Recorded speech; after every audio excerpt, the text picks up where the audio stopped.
روایت میں مائکروسکوپ لگا کر بھی دیکھ لو تو کہیں بھی یہ الفاظ آپ کو نہیں ملیں گے.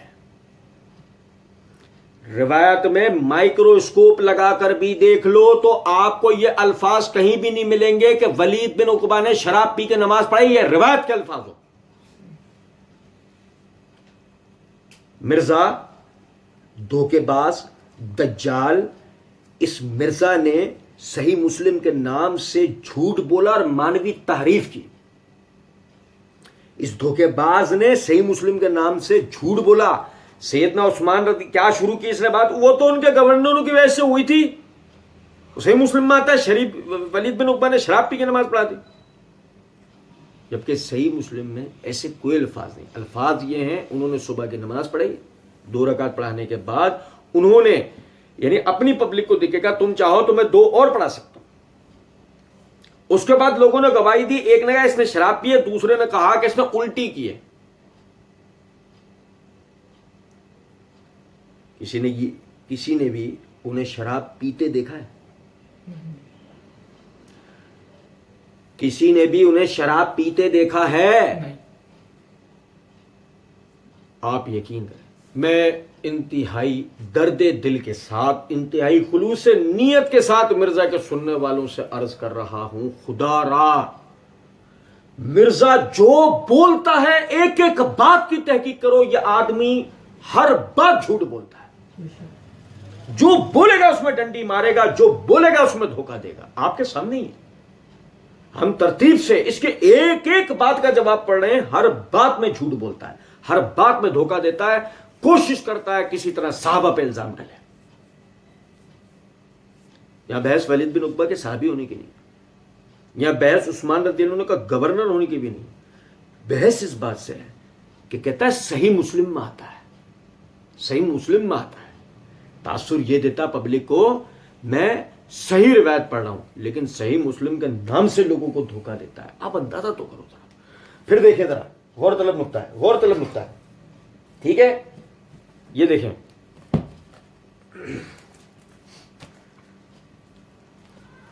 یہ میرے ہاتھ میں صحیح بخاری ہے، توجہ سے کیجیے گا. صحیح بخاری کی جلد نمبر 5 کا صفحہ نمبر 127. امام بخاری رحمۃ اللہ علیہ باب قائم کرتے ہیں کتاب فضائل اصحاب النبی صلی اللہ علیہ وسلم. اس کے تحت باب مناقب عثمان بن عفان ابی عمر القرشی، یہ باب قائم کیا. اس حدیث نمبر ہے 3696. عبید اللہ بن عدی بن خیار نے ایک خبر دی کہ مسور بن مخرمہ اور عبد الرحمن بن اسود بن عبد یغوث نے ان سے کہا کہ تم سیدنا عثمان رضی اللہ عنہ سے ان کے بھائی ولید کے مقدمے میں کیوں گفتگو نہیں کرتے؟ توجہ کر رہے ہیں؟ لوگ اس سے بہت ناراض ہیں، لوگ اس سے بہت ناراض ہیں. چنانچہ میں مسور بن مخرمہ کہتے ہیں کہ میں سیدنا عثمان رضی اللہ عنہ کے پاس گیا اور جب وہ نماز کے لیے باہر تشریف لایا تو میں نے عرض کیا کہ مجھے آپ سے ایک کام ہے اور وہ آپ کے ساتھ ایک خیر خواہی ہے. اس پر سیدنا عثمان رضی اللہ عنہ نے فرمایا بھلے آدمی تم سے میں سمجھتا ہوں، یعنی کہ امام بخاری رحمۃ اللہ نے فرمایا کہ میں سمجھتا ہوں کہ محمد نے کہا میں تجھ سے اللہ کی پناہ چاہتا ہوں. یہ معمر کے الفاظ ہیں. میں واپس ان لوگوں کے پاس آ گیا. اتنے میں سیدنا عثمان رضی اللہ عنہ کا قاصد مجھے بلانے کے لیے آیا. میں جب اس کے ساتھ سیدنا عثمان رضی اللہ عنہ کی خدمت میں حاضر ہوا تو انہوں نے دریافت فرمایا تمہاری خیر خواہی کیا تھی؟ میں نے عرض کیا اللہ سبحانہ و تعالیٰ نے محمد صلی اللہ علیہ وسلم کو حق کے ساتھ بھیجا اور ان پر کتاب نازل کی. آپ بھی ان لوگوں میں شامل تھے جنہوں نے اللہ اور اس کے رسول کی دعوت کو قبول کیا تھا. آپ نے 2 ہجرتیں کی ہیں. سیدنا نبی اکرم صلی اللہ علیہ وسلم کی صحبت اٹھائی، آپ کے طریقے اور سنت کو دیکھا، آپ کے طریقے اور سنت کو دیکھا. لیکن بات یہ ہے کہ لوگ ولید کی بہت شکایتیں کر رہے ہیں، لوگ ولید کی بہت شکایتیں کر رہے ہیں. سیدنا عثمان رضی اللہ عنہ نے ان سے پوچھا تم نے نبی صلی اللہ علیہ وسلم سے کچھ سنا ہے؟ میں نے عرض کیا نہیں، لیکن نبی صلی اللہ علیہ وسلم کی احادیث ایک کماری لڑکی تک کو اس کے تمام پردوں کے باوجود پہنچ چکی ہیں تو مجھے کیوں نہ معلوم ہوتی ہیں. اس پر سیدنا عثمان رضی اللہ عنہ نے فرمایا اما بعد، بے شک اللہ تعالیٰ نے محمد صلی اللہ علیہ وسلم کو حق کے ساتھ بھیجا اور میں اللہ اور اس کے رسول صلی اللہ علیہ وسلم کی دعوت کو قبول کرنے والوں میں سے ہی تھا. نبی اکرم صلی اللہ علیہ وسلم جس دعوت کو لے کر بھیجے گئے تھے میں اس پر پوری طور سے ایمان لایا اور جیسے کہ تم نے کہا 2 ہجرتیں بھی کیں. میں نبی اکرم صلی اللہ علیہ وسلم کی صحبت میں بھی رہا ہوں اور آپ صلی اللہ علیہ وسلم سے بیعت بھی کی ہے، اللہ کی قسم میں نے کبھی آپ کے حکم سے سرتابی نہیں کی اور نہ آپ صلی اللہ علیہ وسلم کے ساتھ کبھی کوئی دھوکہ کیا، یہاں تک کہ اللہ تعالیٰ نے آپ صلی اللہ علیہ وسلم کو وفات دی، اس کے بعد ابو بکر رضی اللہ عنہ کے ساتھ بھی میرا یہی معاملہ رہا اور سیدنا عمر رضی اللہ عنہ کے ساتھ بھی میرا یہی معاملہ رہا، تو کیا جب کہ مجھے ان کا جانشین بنایا گیا ہے تو مجھے وہ حقوق حاصل نہیں ہوں گے جو انہیں تھے؟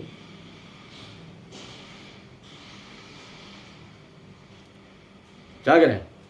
یہاں سے سنو وہ حقوق کیا تھے۔ عثمان رضی اللہ تعالیٰ عنہ کیا کہہ رہے ہیں؟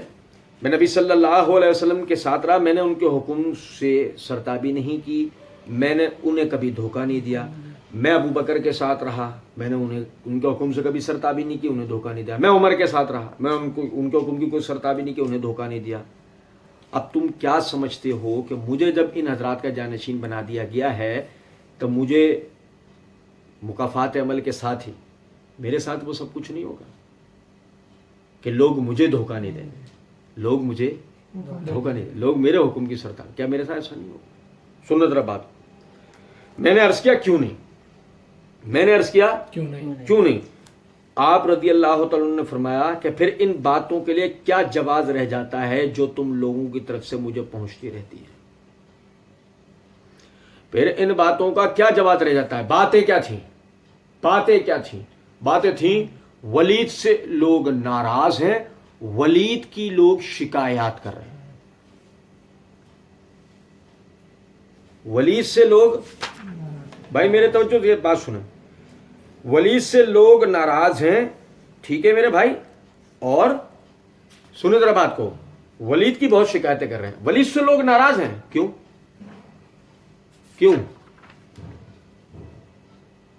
ولید سے لوگ ناراض کیوں ہیں اور ولید کی شکایتیں کیوں کر رہے ہیں؟ روایت میں آتا ہے شراب پی کے نماز پڑھائی تھی، ایسا کوئی ذکر ہے؟ ایسا بھی نہیں ہے، ایسی کوئی بات نہیں ہے۔ صحیح مسلم کی روایت میں بھی ہے کہ انہوں نے اپنے مقتدیوں کی طرف پلٹ کے دیکھا اور کہا میں تمہیں مزید 2 رکعتیں پڑھوں۔ وہ معاملہ کیا، کیوں، کیسے تھا، اس کی تفصیل میں کوئی نہیں جا رہا۔ آگے جو آدمی ان کے خلاف یہ کہہ رہے ہیں نا کہ جی انہوں نے شراب پی ہے، اب دیکھو کہ اسے صحیح مسلم کی روایت بنا دیا گیا، ان الفاظ کو ان کے خلاف ایک پکی گواہی سمجھ لیا گیا، اسی کو رویت سمجھ لیا گیا، اسی کو دیکھا ہوا سمجھ لیا گیا، کوئی تحقیق، کوئی اس کا پس منظر، کوئی بات کسی کو نہیں دیکھا گیا۔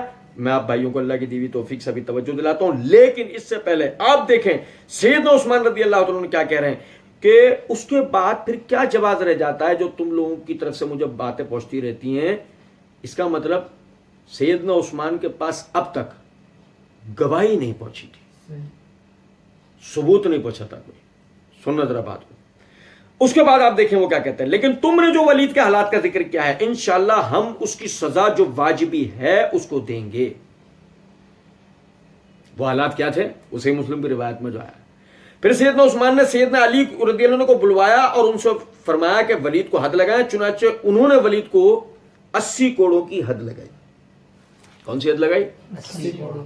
مرزا جی کے مقلدین سے ہمارا 23واں سوال ہے۔ صحیح بخاری کی روایت میں آتا ہے 80 کوڑوں کی حد لگائی اور صحیح مسلم کی روایت میں آتا ہے 40 کوڑوں کی حد لگائی، ٹھیک ہے؟ یہ ہمارا 22واں سوال ہے مرزا جی کے مقلدین کے ساتھ۔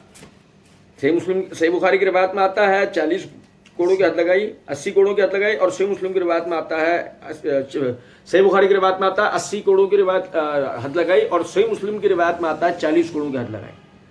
مرزا جی اور مرزا جی کے مقلدین مرزا جی سے اس کو حل کروا کے دے دیں ہمیں کہ اصل میں حد کتنے کی لگائی تھی، ٹھیک ہے؟ اچھا جی، اس کے بعد یہ ذرا سمجھے گا، میں آپ کے سامنے ایک تفصیل رکھ دوں۔ یہ میرے ہاتھ میں تاریخ طبری ہے، تاریخ طبری کی یہ جلد نمبر 3 ہے، جلد نمبر 3 کا صفحہ نمبر 329 ہے۔ 329 میں یہ آتا ہے کہ سیدنا عمر رضی اللہ عنہ نے ولید بن عقبہ کو جزیرہ کے عربوں کا حاکم مقرر کیا، وہ وہاں جا کر بنو تغلب کی بستی میں مقیم ہوئے۔ ابو زبید شاعر بھی دور جاہلیت اور اسلامی دور میں بنو تغلب کے ہاں اقامت پذیر رہا۔ مسلمان ہونے تک وہ اسی قبیلے کے لوگوں میں رہتا رہا، کیونکہ قبیلہ تغلب اس کی ننحال تھی، یعنی نانی والوں کا طرف سے تھے۔ اسی قبیلے نے اسے قرض خواہی میں بہت تنگ کیا، تو ولید بن عقبہ نے اس کا حق ادا کیا، جس کا ابو زبید نے بہت شکریہ ادا کیا، اور وہ ولید کے پاس ہی رہنے لگا اور مدینہ بھی اس کے ساتھ گیا۔ جب ولید بن عقبہ کوفے کے حاکم مقرر ہوئے تو وہاں بھی اس نے ان کے پاس اسی طرح آمد و رفت رکھی جس طرح مدینہ اور جزیرہ میں اس کی آمد و رفت تھی۔ آخر کار وہ کوفے کے مہمان خانے میں رہنے لگا، اس سے پہلے وہ آ کر لوٹ جایا کرتا تھا۔ ابو زبید عیسائی تھا، تاہم ولید بن عقبہ کی صحبت اور ترغیب سے وہ ولید کے آخری دور حکومت میں مسلمان ہو گیا اور ایک اچھا مسلمان ثابت ہوا۔ وہ عرب تھا اور نہایت عمدہ شاعر تھا، اس لیے ولید نے اسے اپنے گھر ٹھہرا لیا۔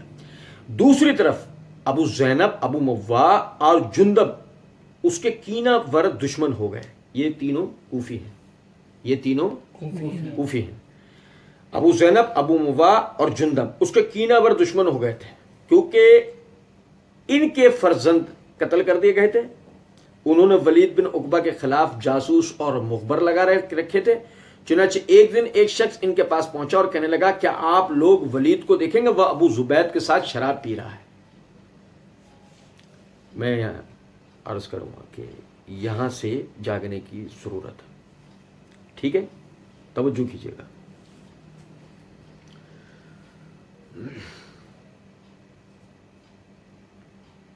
صحابہ اور تابعین تھے عثمان رضی اللہ عنہ کے خلاف شورش کرنے والے، کوئی عبداللہ بن سبا نہیں تھا۔ وہ وجہ تھی آپ کے گورنروں کی وجہ سے، کیونکہ گورنر ولید بن عقبہ نے شراب پی تھی اور شراب پی کے جو ہے نماز پڑھا دی تھی، لوگ اس کے خلاف ہو گئے، وہیں سے آپ کے خلاف وہ مینجمنٹ کمزور ہونا شروع ہوئی، فلاں فلاں فلاں، اور بکواس کرتا چلا گیا، سننے والے سنتے چلے گئے۔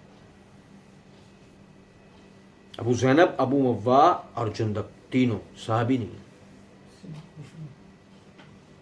تینوں صحابی نہیں۔ یہ سنیں ذرا بات کو، ولید بن عقبہ کے خلاف جاسوسی، انہوں نے ان کے پیچھے جاسوس اور مخبر لگا رکھے ہیں ولید بن عقبہ کے خلاف۔ کیوں؟ کیونکہ بیٹا مار دیا گیا ان کا، انہوں نے بطور سزا ان کے بیٹے کو مار دیا، وہ آگے آئے گی پوری وجہ۔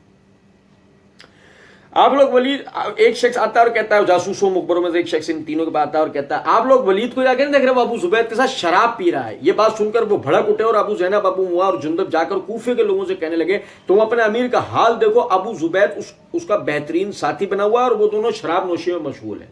تینوں نے جا کے پہلے دیکھا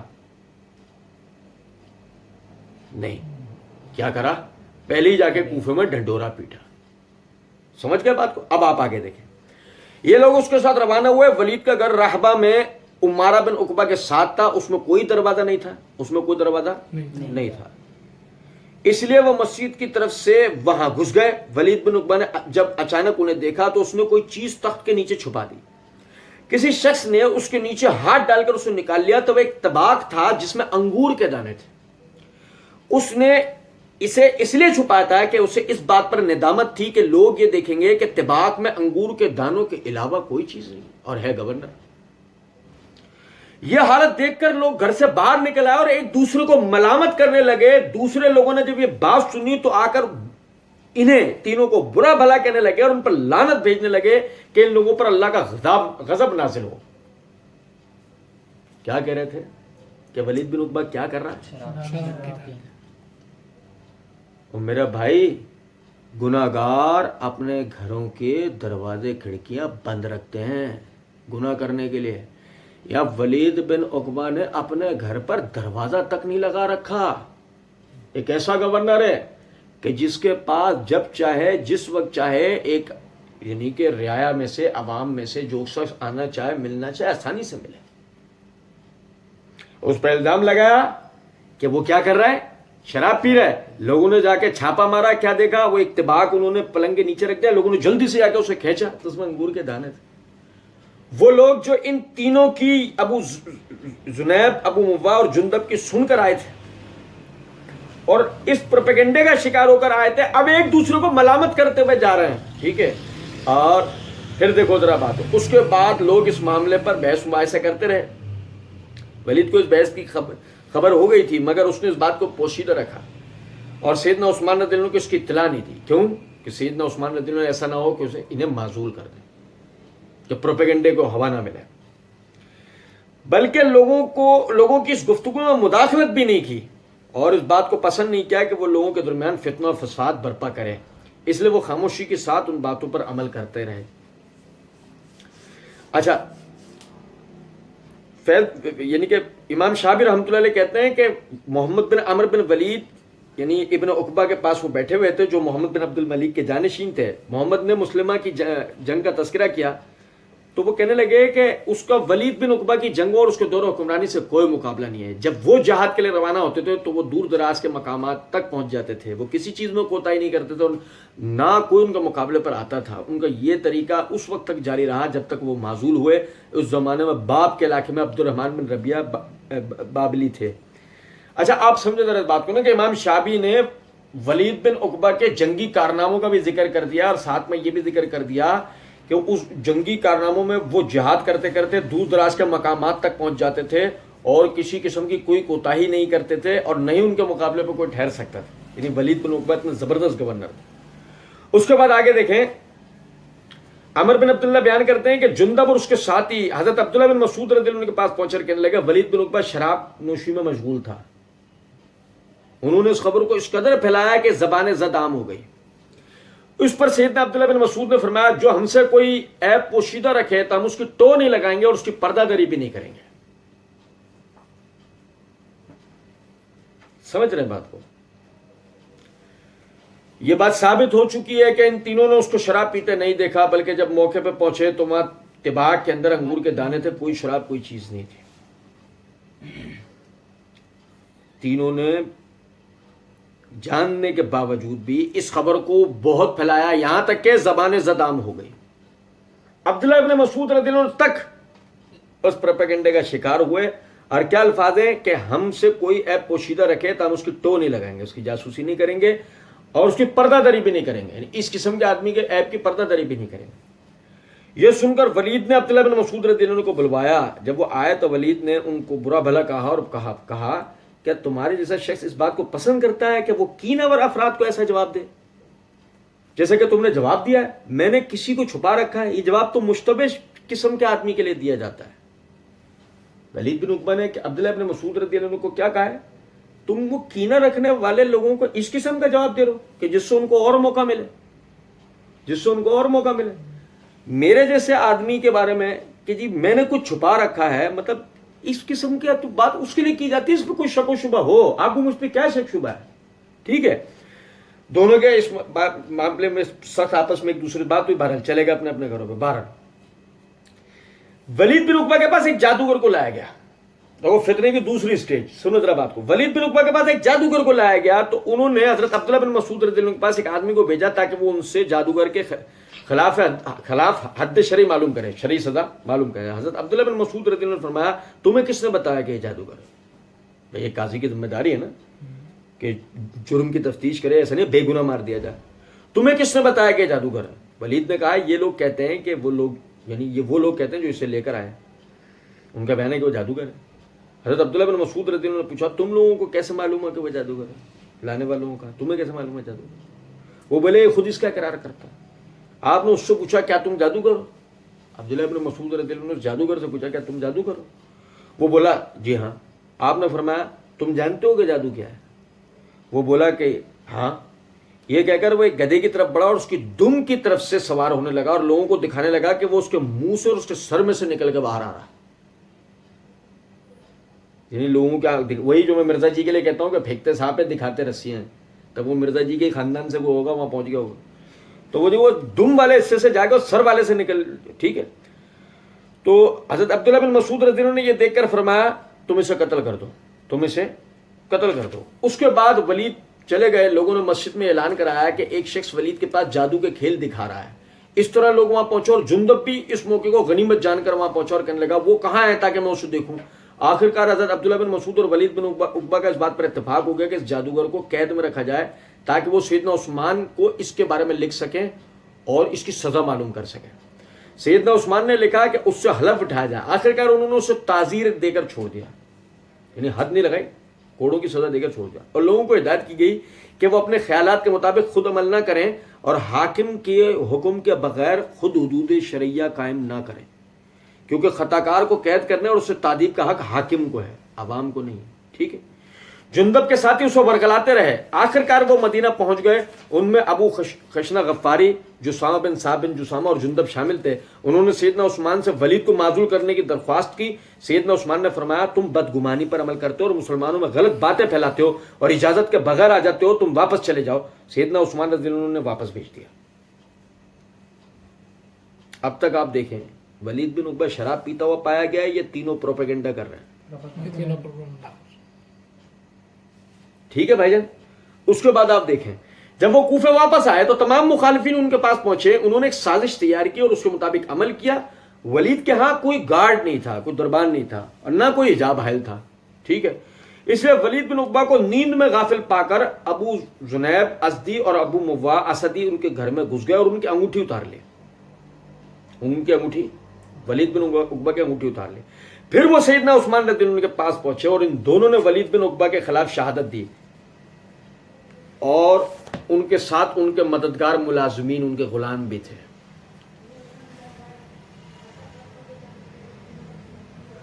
آپ سمجھے ہیں بات ہوئی. ولید بن عقبہ نے لوگوں کو نماز پڑھائی. ولید بن عقبہ نے لوگوں کو نماز پڑھائی اور کہا تم چاہو تو میں تمہارے لیے نماز کو زیادہ کرتا ہوں. یہ ایک الگ مسئلہ ہے. ٹھیک ہے. ان کے خلاف 2 آدمیوں نے گواہی دی. ٹھیک ہے. ان میں سے ایک حمران تھے, انہوں نے گواہی دی کہ اس نے شراب پی ہے. یہ ہے وہ واقعہ. اور دوسرے نے کہا کیا کی ہے, الٹی. سنو ذرا بات کو. راوی نے یہاں پر نماز پڑھانا الگ اور شراب پینا الگ, 2 باتوں کو اکٹھا بیان کیا ہے. راوی نے 2 باتوں کو اکٹھا بیان کر دیا ہے. صبح کی نماز زیادہ پڑھانے کی بات اور ان پہ جو شراب پینے کا الزام لگا وہ اس ایک ساتھ, یعنی کہ 2 اعتراضات کو ایک ساتھ بیان کیا ہے. مرزا جی جیسے مکار نے اس کو ایک جملہ بنا کے کہا ہے کہ ولید بن عقبہ نے شراب پی کے نماز پڑھائی. آئی سمجھ میں بات یا نہیں؟ اسی لیے میں نے پس منظر پورا بھائیوں کے سامنے رکھا ہے. اور صبح آگے دیکھو, سیدنا عثمان نے ولید بن عقبہ کو بلوایا. جب وہ آئے اور شہادتیں لی گئیں تو اس کے بعد سیدنا عثمان نے کوفے کا حاکم سعید بن عاص کو مقرر کیا اور بولے اے امیر المومنین, یہ دونوں مخالف دشمن ہیں. آپ نے فرمایا تمہیں اس بات کو کوئی نقصان نہیں پہنچے گا, ہم اس کے مطابق عمل کرتے ہیں جو ہمارے سامنے پیش کیا جاتا ہے. جو ظلم کرے گا اللہ اس سے انتقام لے گا, جو مظلوم ہوگا اللہ اس کو جزائے خیر دے گا. یعنی آپ کو توجہ کیا دلائی گئی ہے؟ یہ حسد رکھتے ہیں ان سے, ولید بن عقبہ سے. عثمان رضی اللہ عنہ نے جواب میں کیا کہا؟ ہم اس کے مطابق عمل کرتے ہیں جو ہمارے سامنے پیش کیا جاتا ہے. یعنی کہ عدالت میں جو ظاہر گواہی آئی ہے, عدالت تو اس کے مطابق فیصلہ کرے گی نا. جو ظلم کرے گا, جس نے اپنے آپ کو بچا لیا ہے, جو ظلم کرے گا اس سے اب انتقام اللہ لے گا, اس سے اب انتقام اللہ لے گا. جو مظلوم ہوگا اللہ اس کو جزائے خیر دے گا. ٹھیک ہے. اب آپ سمجھیں ذرا اس بات کو. آپ نے مزید فرمایا ہم حدود شریعہ کو قائم کریں گے, جھوٹے گواہ کا ٹھکانہ جہنم ہے. اے میرے بھائی تم صبر کرو. ولید بن عقبہ کو کہا ہے میرے بھائی تم صبر کرو. اس کے بعد انہوں نے سعید بن عاص کو حکم دیا, انہوں نے ولید بن عقبہ کو کوڑے مارے.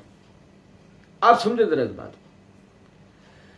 میرے بھائی اگر عثمان رضی اللہ عنہ اس بات کو حقیقت میں جانتے ہیں ولید بن عقبہ نے شراب پی ہے, ابھی کہتے ہیں میرے بھائی صبر کر, کیونکہ آپ یہ بات جانتے تھے کہ ولید بن عقبہ کو اس جھوٹے الزام میں پھنسایا گیا ہے. اس جھوٹے الزام میں کوفیوں نے آپ کو پھنسایا.